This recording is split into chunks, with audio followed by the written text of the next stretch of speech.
റോഷി, വിശ്വാസ്യത എന്ന് പറയുന്ന ഒരു സംഭവം അത് പൂർണ്ണമായി തന്നെ PSC നഷ്ടപ്പെടുത്തി കഴിഞ്ഞു. ഓൾറെഡി അത് തിരിച്ചു പിടിക്കാനുള്ള ശ്രമങ്ങൾ നടക്കുന്നതിനിടയിലാണ് വീണ്ടും ഒരിക്കലും സംഭവിക്കാൻ പാടില്ലാത്ത വലിയ വീഴ്ചകൾ ഉണ്ടായിക്കൊണ്ടേയിരിക്കുന്നത്.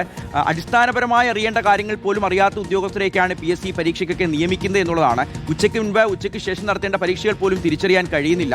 ഈ വിദ്യാർത്ഥികൾക്ക്, ഈ തൊഴിൽ തേടുന്ന അനേകായിരം ഉദ്യോഗാർത്ഥികൾക്ക് ഇനി എന്ത് വിശ്വാസ്യതയാണ് ഇതിൽ ഉണ്ടാവുക റോഷി? പ്രത്യേകിച്ച് ഇന്നിപ്പോൾ ലക്ഷക്കണക്കിന് പേർ, എനിക്ക് തോന്നുന്നു രാവിലെ 2 ലക്ഷം, ഉച്ച കഴിഞ്ഞ് 2 ലക്ഷം, അങ്ങനെ 4 ലക്ഷം പേരെങ്കിലും എഴുതുന്ന ഒരു പരീക്ഷയാണ് നടന്നിരുന്നത്. അപ്പോൾ ഇവരാകെ വലിയൊരു ആശങ്കയിലേക്ക് പെട്ടുപോയിരിക്കുന്നു. എന്താണ് ചെയ്യേണ്ടതെന്ന് അറിയില്ല. PSC തന്നെ ചില തൊടുനായങ്ങളൊക്കെ പറഞ്ഞുകൊണ്ട് ഒരു ഒറ്റവരി കുറിപ്പാണ് ഇറക്കുന്നത്. അതും അവിടെ വന്ന ആളുകളൊക്കെ 2 മണിക്ക് പരീക്ഷ ചെയ്തേണ്ടവർ 1.5 മണിക്കാണ് ഈ സംഭവം അറിയുന്നത്. ഇതിലൊക്കെ വിശദമായ ഒരു അന്വേഷണം, ഒരു പരിഹാരം, അതൊക്കെ ഇനിയെങ്കിലും പ്രതീക്ഷിക്കാമോ റോഷി?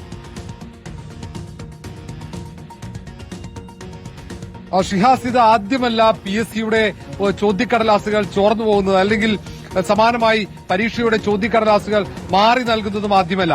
പക്ഷേ ഇപ്പോൾ PSCക്കെതിരെ പരീക്ഷാ ക്രമക്കേട് പരാതികൾ ഉയർന്നു. അതിൽ ക്രൈംബ്രാഞ്ച് പ്രത്യേക സംഘം ഒരു ഭാഗത്ത് അന്വേഷണം പുരോഗമിക്കുന്നുണ്ട്. ഒപ്പം PSCയുടെ ഇന്റേണൽ വിജിലൻസ് സംഘവും അന്വേഷണം തുടരുകയാണ്. ആ ഒരു സാഹചര്യത്തിലാണ് ഇങ്ങനെ ഒരു പരീക്ഷയിൽ ചോദ്യപേപ്പർ മാറി നൽകിയത്. ഇപ്പോൾ നിലവിൽ PSC എടുത്ത തീരുമാനം 2 തരത്തിലാണ്. ഒന്ന്, ഈ പരീക്ഷയുടെ ചോദ്യപേപ്പർ മാറി നൽകിയതിൽ വിശദമായ ഒരു അന്വേഷണം.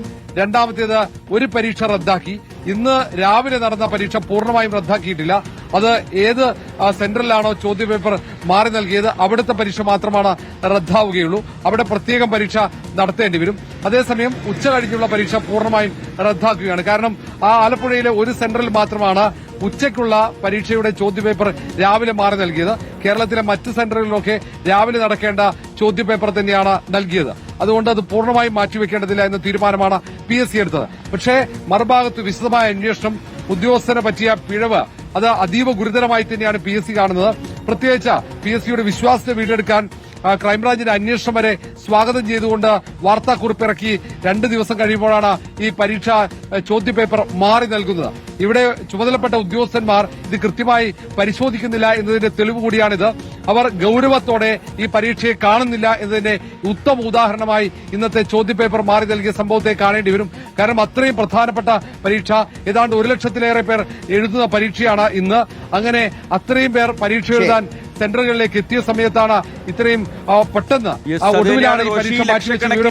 ഉദ്യോഗാർത്ഥികളുടെ തൊഴിൽ തേടി PSC പരീക്ഷയെ വിശ്വസിച്ച്, PSCയെ വിശ്വസിച്ചുകൊണ്ട് പരീക്ഷ എഴുതാൻ വന്നിട്ടുള്ള വിദ്യാർത്ഥികളുടെ, ഉദ്യോഗാർത്ഥികളുടെ, അവരുടെയൊക്കെ വിശ്വാസം നഷ്ടപ്പെടുന്ന ഒരു സമീപനമാണ് വീണ്ടും ഉണ്ടാകുന്ന. വലിയ ഗുരുതരമായ ഒരു പിഴവ് സംഭവിച്ചിരിക്കുന്നു. ലാസ്റ്റ് ഗ്രേഡ് തസ്തികയിലേക്കുള്ള ചോദ്യപേപ്പർ മാറി നൽകിയിരിക്കുന്നു. പരീക്ഷ തന്നെ റദ്ദാക്കുന്നു. ഇന്ന് ഉച്ച കഴിഞ്ഞ് പരീക്ഷ ഉണ്ടാവില്ല.